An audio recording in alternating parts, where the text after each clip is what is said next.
They say you never get a second chance to make a first impression, and that definitely holds true to a foyer. This is really your greeting card for people who come into your home for the first time.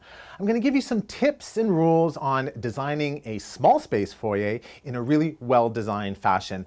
It's going to be really important to find a retailer that deals with small space furniture. So we went to EQ3 and found this great hardwood console, and the reason that I chose a hardwood console is that this is going to be a piece of furniture that's going to get a lot of wear and tear. You're going to come into the house, throw your keys down, perhaps you have your pizza money in here from the pizza delivery man comes. It's going to get a lot of use. So invest in a good piece for your console.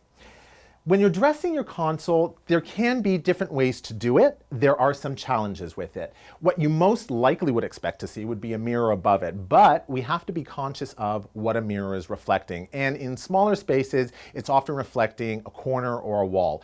So I've opted to do a grouping of artwork instead. And when I don't hang it and actually group it like this sitting on the console, it has a little bit more of a casual feel, which is really popular right now in interior design.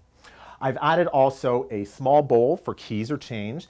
Added a little bit of plant because you do want some life when you walk in. You want there to be that feeling of greenery when you walk into a space.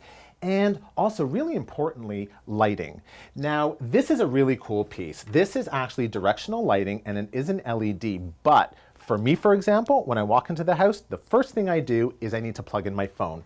This is a great piece because it actually has an additional USB port on the side, so this cuts down to the number of messy cords that I have on my entryway table. This piece also has a drawer, which is great for all the mess that you need to hide when company comes over.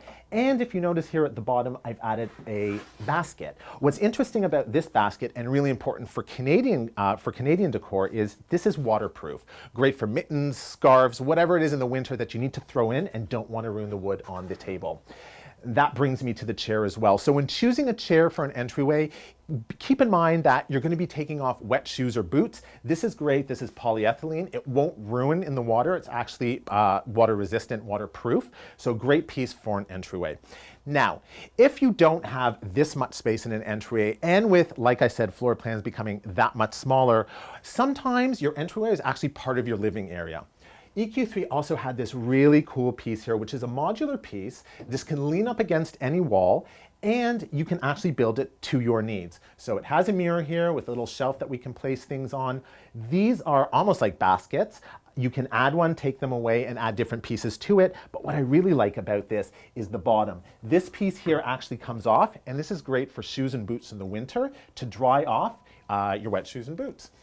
Finally, to add a little bit of character and your own personality into the space, I love these hooks. So these are just colorful wood hooks that are actually treated for water, and they can actually come in different colors and can be hung in various arrangements next to the piece here, just to give a little bit of personality to the space and add your own personal flair to it. So I hope those were some great tips to kind of help you get your small living space, your small living foyer into gear, getting it ready for the upcoming school year.